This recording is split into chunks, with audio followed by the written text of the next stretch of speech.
So now you have studied about the capacitor, capacitance and different types of capacitance of parallel plate capacitor. अब हम लोग पढ़ेंगे आज grouping of capacitor. ठीक है, क्या पढ़ेंगे? Grouping of capacitor. ग्रुपिंग का मतलब अभी तक क्या पढ़ रहे थे? कंडीशन या कैपेसिटर. मतलब कि अभी तक अकेले से लड़ाई कर रहे थे, बेचारा एक कैपेसिटर था और सब लोग उससे हाथापाई कर रहे थे, मारपीट कर रहे थे, व्हाटएवर. बट अब क्या करना है, वो भी तो से क्या कहते हैं, झुंड में आएंगे अब. तो अब हमें इनसे लड़ाई करना है. वो देखिए कैसे, बिल्कुल आसान सा. जैसे आप रेजिस्टर पढ़ते थे क्लास 10th में, resistance resistor, similarly capacitance capacitors. अरे भाई तो बिल्कुल सेम हो गया. तो बस वही करना है. देखिए कैसे, वहां पर कैसे पढ़ते थे आप? सीरीज और पैरेलल. यहां पर भी पढ़ेंगे, बिल्कुल कोई बात नहीं, बड़ी बात है. तो सीरीज की पहली बात करते थे वहां पर, तो यहां पर भी सीरीज करेंगे. ध्यान रखिएगा कि रजिस्टर ना बना दीजिएगा बस फ्लो में. अगर बैटरी ऐसे आप जितनी मन करें ऐड कर दो, इतना आपका मन करे. ठीक, ये हो गया C1, C2, C3. 3 कैपेसिटर हैं एक साथ और ये सीरीज में जुड़े हैं. C1, C2, C3. इनका हमको क्या फाइंड करना है? तीनों का इक्विवेलेंट कैपेसिटर. अच्छा, इक्विवेलेंट में बार बार आपसे कई बार बताया, मैंने वेक्टर पढ़ाया है तब आपको बताया है कि इक्विवेलेंट का मतलब होता है एक अकेला सब पे भारी. ठीक है, तो इन 3 को रिप्लेस करने के लिए एक कैपेसिटर आप लगा दो, कहानी खत्म. तो वही हम पढ़ते हैं. देखिए V वोल्ट का पोटेंशियल होता है, मान लीजिए इसको लगा बैटरी. तो हमको क्या करना है? C1, C2, C3. भाई यहाँ से जितना चार्ज निकलेगा, plus plus minus, plus plus minus, plus plus minus. ठीक है, तो जितना क्यू चार्ज आया इस पर आएगा, इस पर आएगा, इस पर आएगा, तो क्यू की वैल्यू सेम हो जाएगी. पहला पॉइंट. दूसरा पॉइंट, यहाँ पोटेंशियल V1 होगा, V2 होगा और V3 होगा. क्योंकि पोटेंशियल हमेशा ध्यान रखना, 2 पॉइंट के बीच की प्रॉपर्टी है. तो 2 पॉइंट यहाँ चेंज हो रहा है तो V1 हो गया, यहाँ चेंज हो रहा है तो V2, यहाँ चेंज हो रहा है तो V3. पॉइंट चेंज हो रहा है तो पोटेंशियल चेंज होगा. तो V हमारा जो नेट आएगा सर्किट का, वो तो V है और ये ऐड हो रहा है V1, V2, V3 की वजह से. ठीक है, तो V आपका ये हो जाएगा. अच्छा, ये फॉर्मूला आप ध्यान रखिएगा, Q इक्वल टू C भी कहीं भी जाने वाला नहीं है ये फॉर्मूला. चलिए, तो अभी यहाँ पर क्या कर रहे हैं हम लोग? चार्ज सेम है. V1 यहां से आपको V1 की वैल्यू मिल जाएगी, सॉरी V की वैल्यू क्या मिल जाएगी? Q by C. V की वैल्यू क्या मिल जाएगी?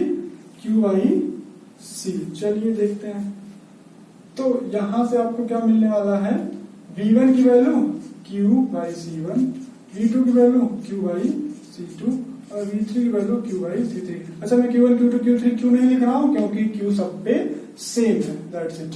तो V Q बाहर ले लो भाई, इसमें 1/C1 plus 1/C2 plus 1/C3. इतना गया. चलो इसको इधर बुला लो, Q को.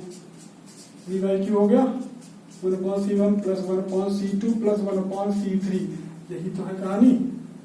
ठीक है, Q/C को भी लिख सकते हैं. Q/C को हम भी लिख सकते हैं. देखिए, तो यहां से अगर कुछ हिस्सों को हम उल्टे पलटे तो हमको क्या मिलेगा? हमको किसकी वैल्यू चाहिए? V/Q की. तो V/Q की वैल्यू 1/C आ गई, कोई बड़ी बात नहीं. 1/C is equal to 1/C1 plus 1/C2 plus 1/C3. अच्छा, ये C इक्विवेलेंट वाला हो जाएगा. खत्म. अब 3 कैपेसिटर आपके लगे हों, मैंने आपको एग्जांपल भी एक कराया था, if you remember in the lecture. तो 3 अगर कैपेसिटेंस है, 3 कैपेसिटेंस जिनकी कैपेसिटेंस C है, तो आपने कई लोगों ने एफर्ट किया था, अच्छा एफर्ट किया था. 1/C इक्विवेलेंट को 1/C plus 1/C plus 1/C रख दिया था. 3/C 1/C इक्विवेलेंट की वैल्यू आई थी, तो इसको रेसिप्रोकल करेंगे तो C/3 आ जाएगा. ये बस इतना करना होता है, पकड़ के देखना है कि वो सीरीज में है. तो यही कहानी आपको पूरी वहां पे दोहरा देनी है. बस कंसेप्ट याद करना है डेरिवेशन का, कि पोटेंशियल अलग, चार्ज सेम. चार्ज दिखेगा भी कि जितना चार्ज इस पे, उतना चार्ज इस पे, उतना चार्ज इस पे. ठीक है, तो इसका यूज करेंगे तो बिल्कुल कभी भी कंफ्यूजन नहीं होगी और बड़े प्यार से आपका ये डेरिवेशन आ जाएगा. हंसते खेलते और मुस्कुराते हुए। जल्दी से इसको डिराइव कर लीजिए और फिर हम लोग बात करें पैरेलल कैपेसिटर। ओके, जल्दी करिए इसको।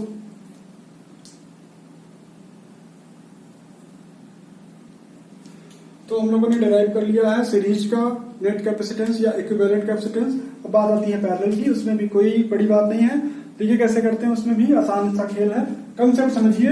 इस बार हम यहां से एक किरचॉफ का लॉ पढ़ेंगे आगे, अभी से समझ लीजिए। पहला लॉ ये होता है कि जंक्शन रूल। अगर यहां से Q चार्ज गया, अगर यहां से Q चार्ज गया तो Q1 Q2 Q3 बट जाएगा। ठीक है, Q1 Q2 Q3 बट जाएगा और ये C1 में Q1 चार्ज जाएगा, Q2 जाएगा और C3 में Q3। बस ये आपको कंसेप्ट लगाना है। Q is equal to Q1 plus Q2 plus Q3। इतना कर देंगे तो बस खेल खत्म। खेल खत्म कैसे? अब देखिए पोटेंशियल पॉइंट के बीच की प्रॉपर्टी है, तो ये पॉइंट दोनों हो गए, इनके बीच में पोटेंशियल सेम, यहां से कनेक्टेड, यहां से कनेक्टेड, यहां से connected. Potential is the property between two points, that's it. तो यहां से यहां का पोटेंशियल हमेशा सेम रहेगा। चलिए आगे काम करते हैं। Q is equal to Q1 की जगह आपका आएगा C1 भी, C2 भी और C3 भी।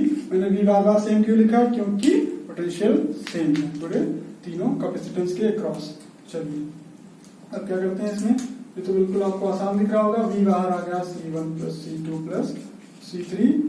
V को इधर बुला लो, C1 plus C2 plus C3, खत्म। QIV को हम क्या लिख सकते हैं? आप देखो भाई, C लिख दिए ना। चलो तो ये C क्या हो गया?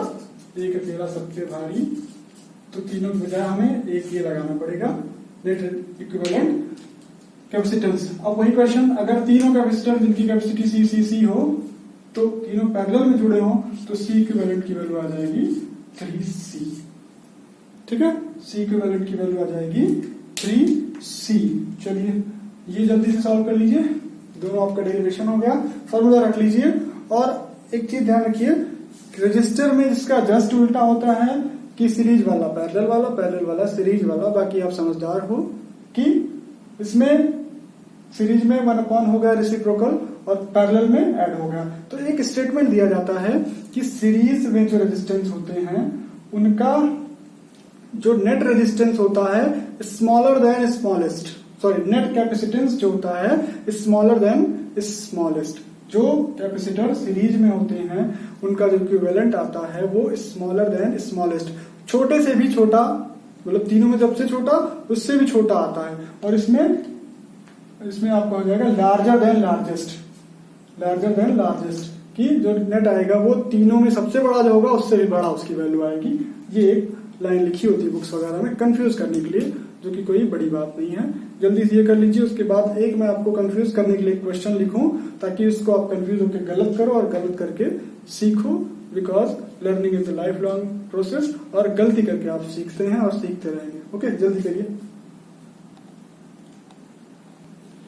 चलिए ये देखिए आपका बोर्ड पर बना हुआ है, find the equivalent capacitance across A and B। अच्छा, ये तीनों कैपेसिटर की वैल्यू मैं दे दूं C C C। चलिए अब जल्दी से आपको गलती करने का समय दिया जाता है और जल्दी आप गलती करिए और फिर हम आपको गलतियों से सिखाएं। ठीक है, तो जल्दी से कर लीजिए। गलती करने वाले कर चुके होंगे और तुरंत वैल्यू C/3 निकाल चुके होंगे। ठीक है, अब इसको सीखिए कैसे। एक पॉइंट मैंने बार बार फोकस किया था कि potential is the property of 2 points. तो इसमें मेरा आंसर आएगा, क्योंकि सही माना जाएगा क्योंकि हम ब्रह्मास्मि, तो C plus C plus 3 the right answer will be 3C। सब लोग तुरंत चिल्ला रहे होंगे सर ये कैसे होगा, सर ये तो सीरीज दिख रहा है। भाई बिल्कुल दिख रहा है, तभी तो आप गलती करोगे। आपको गुमराह किया जा रहा है गलती करने के लिए। कोई बात नहीं, परेशान मत रहिए, आप बोर्ड पेपर में ये गलती मत करिएगा। ये कैपेसिटेंस आने के या रेजिस्टेंस आने के 50+ चांसेस होते हैं, 50-50। ठीक है, तो देखिए दिखने में रेखांकन छोटे लगे एंड डॉट डॉट डॉट। इस पॉइंट को पकड़िए और इस पॉइंट को पकड़िए। ठीक है, तो यहां से जब इसको आप देखेंगे, सॉरी ये पॉइंट देखिए, ये दोनों के बीच में कनेक्टेड है। ये देखिए और उसके बाद यही इन्हीं दोनों के बीच में, इन्हीं दोनों देखिए यहां से यहां तक पहला ये कनेक्ट, ये पॉइंट ही यहां तक आया है और इसी पॉइंट के बीच में दूसरा वाला भी रखा है, ये पॉइंट यहां तक गया है और इस पॉइंट जो कि यहां से यहां तक तीसरा वाला भी है। तो अगर इसको हम बाहर निकालें आपको तो ये सीरीज ही दिखेगा, मान लोगे ही नहीं, देखिए कैसे। तो इसको मैं आपको यही कहूंगा कि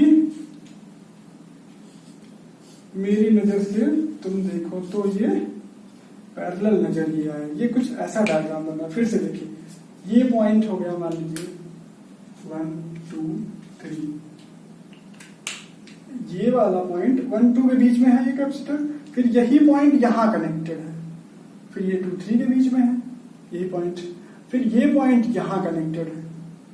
बस आपको सीक्वेंस देखना है और कनेक्शन देखना है, फिर बिल्कुल आपको फिर अच्छे से डायग्राम दिखेगा, बुक्स वगैरह में दिया होता है, बट डायरेक्टली मैं आपको बता रहा हूँ ऐसा फिगर दिखेगा, तुरंत आप समझ जाइएगा कि ये सीरीज दिख रहा है लेकिन है पैरेलल में। तो इसलिए आपका ये आ जाएगा 3C।